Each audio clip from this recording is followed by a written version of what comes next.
চট্টগ্রামের পাহাড়তলীতে রেলওয়ের শত বছরের পুরনো 40টি গাছ কেটে ফেলেছে প্রভাবশালী একটি চক্র। এই ঘটনায় 2 যুবদল নেতা সহ 4 জনকে আসামি করে মামলা করেছে কর্তৃপক্ষ। তবে নেপথ্যে থাকা সরকার দলীয় এক সাবেক ওয়ার্ড কাউন্সিলর রয়ে গেছেন ধরাছোঁয়ার বাইরে।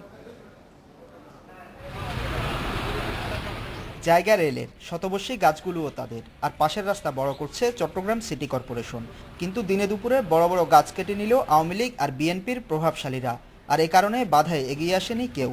নগরীর বহু জায়গা আর পাহাড় বৃক্ষশূন্য হয়ে পড়লেও পাহাড়তলীর এই ছায়া সুনিবিড় এলাকা প্রচণ্ড গরমে নাগরিকদের দিচ্ছিল একরাশ প্রশান্তি, কিন্তু তাতেও পড়ল করাত আর কুঠারের কোপ। দুর্বৃত্তরা গাছ কাটার জন্য কৌশলে বেছে নেয় সরকারি ছুটির দিন শনিবারকে। গাড়ি চালাই, মনে করি এখানে আসি একটু রেস্ট নিই, গরমের ভিতরে বাতাস খাচ্ছি, ওরা নিজেরভাবে গাছগুলো কেটে ফেলছে, সেটার ভিতরে আমরা। সিটি কর্পোরেশনের কর্মকর্তারা বলছেন, রাস্তা সম্প্রসারণ তো শেষ, গাছ কাটতে হবে কেন? এখানে গাছ কাটার কোনো প্রয়োজন নাই। আমাদের অ্যালাইনমেন্টে গাছগুলা অ্যালাইনমেন্টের বাইরে আছে। যারা কাটছে এরা কোনো দুর্বৃত্ত বা আমরা চিনি না তাদেরকে, এটা বন্ধের সময় কাটছে এরা। প্রকাশ্যে যার নির্দেশে গাছ কাটা হয় তার নাম সবার মুখে মুখে উচ্চারিত হলেও রেল কর্মকর্তাদের দেখা গেছে তার পক্ষে সাফাই গাইতে। এই যে অনেকে মাঠে ময়দানে বলতেছে হিরণ কমিশনারের কথা, কিন্তু হিরণ ভাইকে আমি ধরুন একটা গাছ কাটা, ডাল কাটা, এই সমস্ত ছোট নিকৃষ্ট কাজের সাথে এই ব্যক্তিকে আমি কখনো দেখিনি।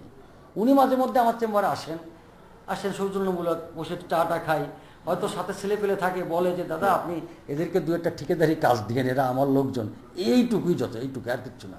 গাছ কাটা নিয়ে হইচই হলে পুলিশ ঘটনাস্থল থেকে কুঠার করাত আর কাটা গাছ সহ 2 জনকে আটক করে শনিবার। গঠিত হয় তদন্ত কমিটিও, কিন্তু রেলের লোকজনের সম্পৃক্ততা ছাড়া প্রকাশ্যে এতগুলো গাছ কাটা অসম্ভব বলে মনে করেন সবাই। Hussain Ziad, Independent News, Chittagong.